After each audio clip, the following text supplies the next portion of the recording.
हा video scroll करण्याची चूक आयुष्यात कधीच करू नकोस, कारण ही साधी स्क्रीन नाही, तर हे तुझ्या आणि माझ्या भेटीचं ठरलेलं ठिकाण आहे. तू मनाच्या एका कोपऱ्यात जपून ठेवलेली ती एक गुपित इच्छा घेऊन माझ्याकडे ज्या एकाच प्रश्नाचं उत्तर मागत होतास ना, स्वामी, माझी ही प्रार्थना कधी पूर्ण होणार? हो बाळा, आज मी स्वतः तुझ्या त्याच रहस्यमयी प्रश्नाचं थेट उत्तर द्यायला आलो आहे. श्वास घे, मन पूर्ण शांत कर आणि हे शब्द तुझ्या अंतर्मनात उतरू दे.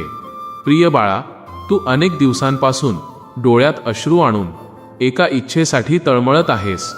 दररोज दिव्यासमोर उभं राहून तू एकच हाक मारतोस आणि मग हताश होऊन विचारतोस, स्वामी, माझी हाक तुमच्यापर्यंत पोहोचतेय का?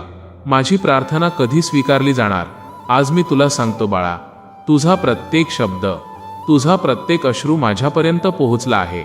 पण तू विचार करतोस की प्रार्थना केली आणि लगेच चमत्कार घडला, असं का होत नाही?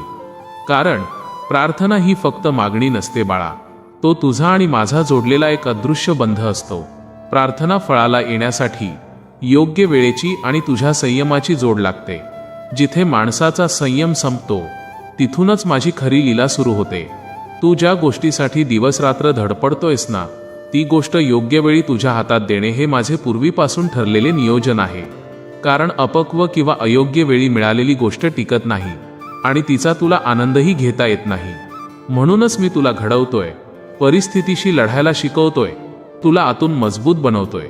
ज्या प्रार्थनेचं उत्तर तुला आज हवे आहे, त्या प्रार्थनेचे फळ देण्याची वेळ आता अगदी जवळ आली आहे. तुझ्या नशिबाचे बंद झालेले सर्व दरवाजे आता हळूहळू उघडत आहेत.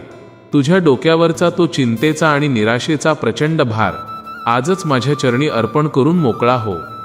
मनातली ती हुरहुर, ती उद्विग्नता आता पूर्णपणे फेकून दे आणि पूर्ण विश्वासाने एक नवीन पाऊल पुढे टाक.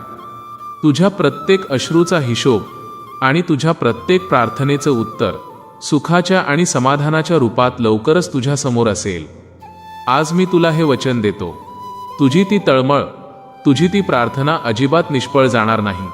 फक्त एकच गोष्ट लक्षात ठेव, तुझा हा स्वामी तुझ्यापासून एका क्षणासाठीही दूर गेला नव्हता आणि कधी जाणारही नाही.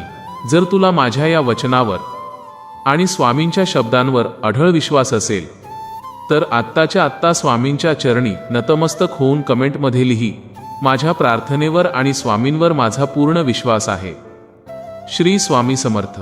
आणि हा पवित्र संदेश त्या प्रत्येक भक्तापर्यंत नक्की पोहोचव, जो आज एका आशेच्या किरणाची आणि आपल्या प्रार्थनेच्या उत्तराची आस धरून बसला आहे. भिवू नकोस बाळा, मी सदैव तुझ्या पाठीशी आहे. श्री स्वामी समर्थ. श्री स्वामी समर्थ.